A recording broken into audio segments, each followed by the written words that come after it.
1절에서 5절 말씀 읽고 6절에서 9절까지 말씀 연결해서 읽도록 하겠습니다. 형제들아, 내가 너에게 나아가 하나님의 증거를 전할 때에 말과 지혜의 아름다운 것으로 아니하였나니 내가 너희 중에서 예수 그리스도와 그가 십자가에 못 박히신 외에는 아무것도 알지 아니하기로 작정하였습니다. 내가 너희 가운데 거할 때 약하고 두려워하고 심히 떨었노라. 내 말과 내 전도함이 설득 있는 지혜의 말로 하지 아니하고 다만 성령의 나타나심과 능력으로 하여 너희 믿음이 사람의 지혜에 있지 아니하고 다만 하나님의 능력에 있게 하려 하였노라. 그러나 우리가 온전한 자들 중에서는 지혜를 말하노니 이는 이 세상의 지혜가 아니요 또 이 세상에서 없어질 통치자들의 지혜도 아니요 오직 은밀한 가운데 있는 하나님의 지혜를 말하는 것이어서 곧 감춰졌던 것인데 하나님이 우리 영광을 위하여 만세전에 미리 정하신 것이라. 이 지혜는 이 세대의 통치자들의 한 사람도 알지 못하였나니 만일 알았더라면 영광의 주를 십자가에 못 박지 아니하였으리라. 합독하시겠습니다. 기록된 바 하나님이 자기를 사랑하는 자들을 위하여 예비하신 모든 것은 눈으로 보지 못하고 귀로 듣지 못하고 사람의 마음으로 생각하지도 못하였다 함과 같으니라. 아멘.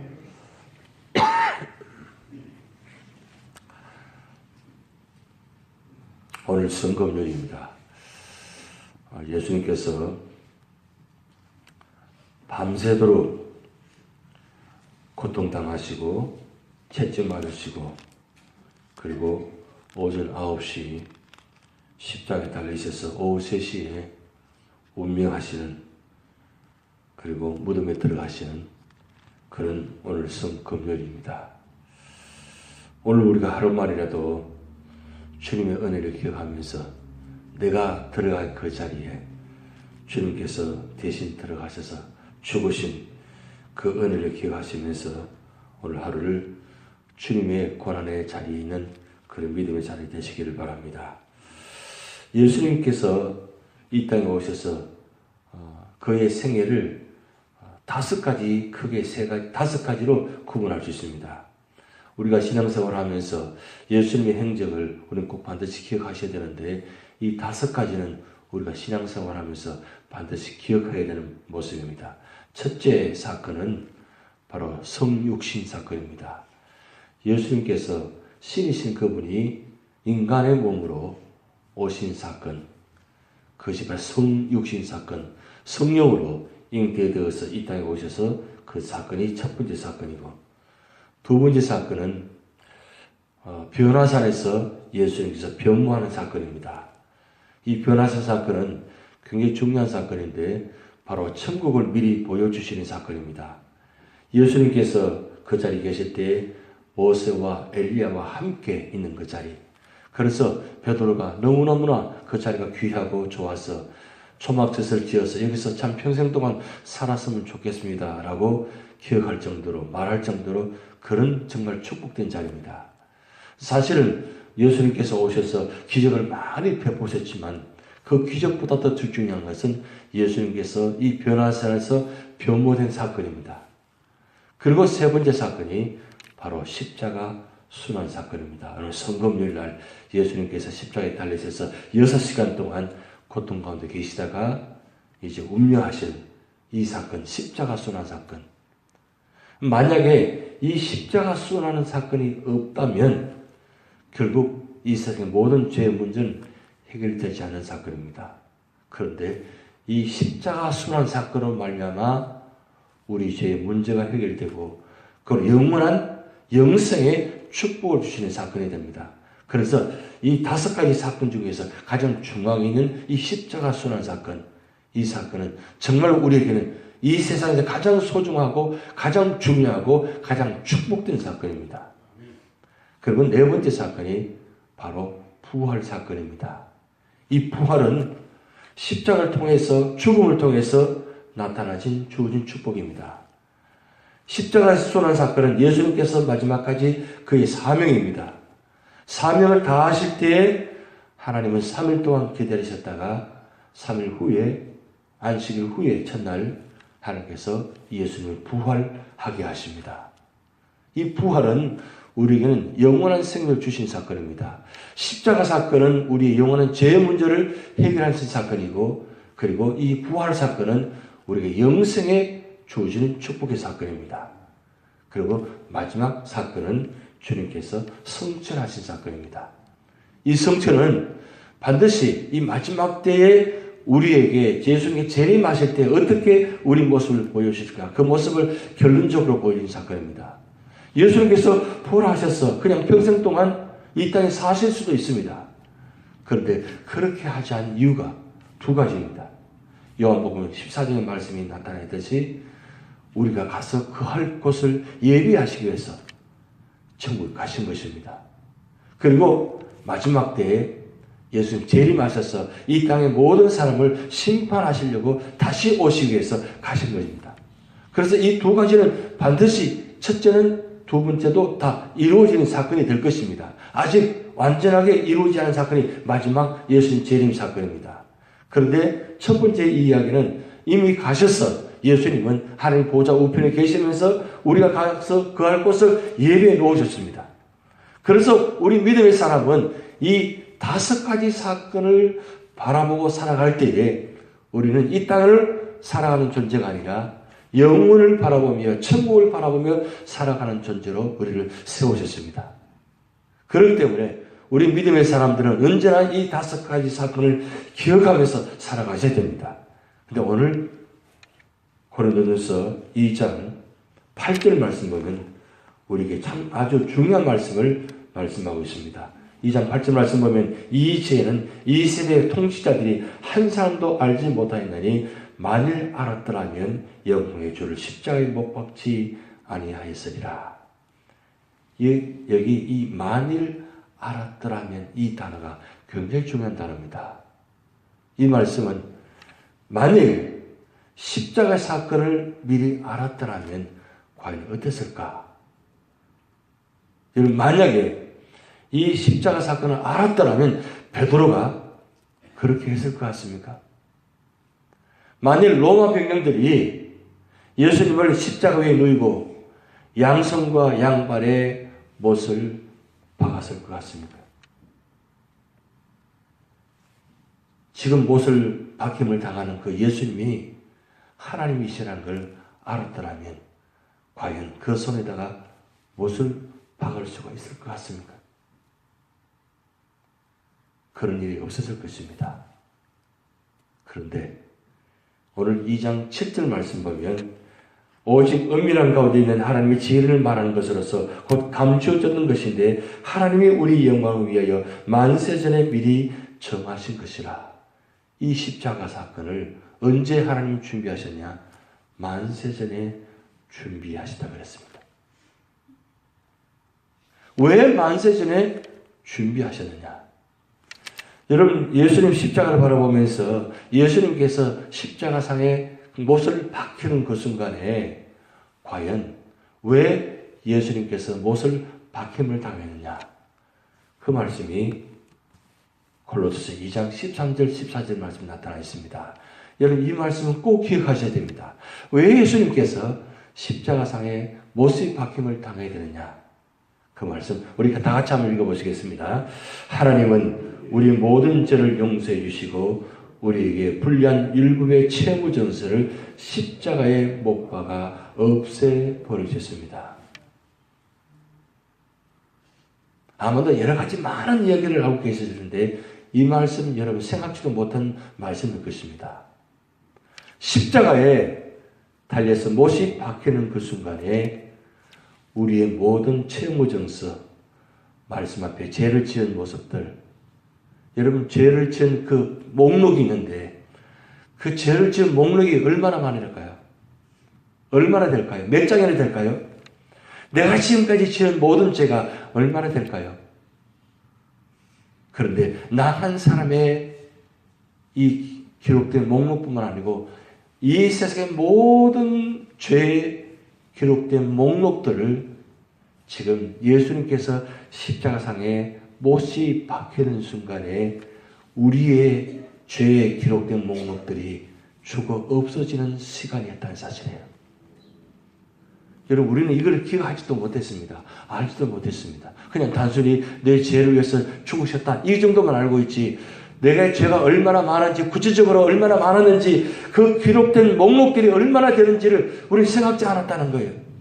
단순히 뭉뚱그려서 그냥 죄만 생각하는데 그 죄의 정도가 얼마나 되는지 여러분 생각해 본 적이 있습니까? 매년마다 우리는 사순절을 보냅니다.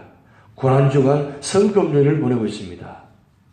그저 우리가 할 일은 그저 그래 하루 함께한 금식하는 정도, 하루 그냥 우리가 그렇게 지내는 그 정도로 지나고 있습니다. 그런데 내가 져야 될 그 십자가의 목록들, 여러분, 법정에서 판사가 하는 게 뭔 줄 아십니까? 판사가 선고를 내리기 전에 무슨 죄를 지었는지 하나씩 죄 목록들을 이야기합니다. 얼마 전에 여러분 TV를 보셨을 것입니다. 신문을 보셨을 것입니다. 대통령이 죄가 무엇인지 목록들을 하나씩 이야기하는 것을 여러분 들었을 것입니다. 이 세상 누구도 그 법정에서 피할 수 없는 것입니다. 그것이 옳은가 잘못되었는가, 정말 정화 아닌가, 그건 중요하지 않습니다. 판사의 자리는 바로 죄 목록들을 이야기하고, 그리고 그 죄 목록들을 합의해서 마지막에 선고를 내립니다. 그 선고 내려지면 누구도 피할 수 없습니다. 때로는 사형 선고까지 내립니다. 그런데 지금 주님께서는 법정에서 사형 선고를 당하고 그 목록들을 대신해서 받으시고, 그 목록들을 지금 십자가상에서 박힘을 당하면서 그 목록들이 지금 없어지는 그 사건이 바로 이 골로새서 2장 13절 14절 말씀입니다. 우리에게 불리한 일부의 채무 정서를 십자가에 못 박아 없어 버리셨다. 그 말씀 전에 하나님 우리 모든 죄를 용서해 주시고, 무슨 뜻입니까?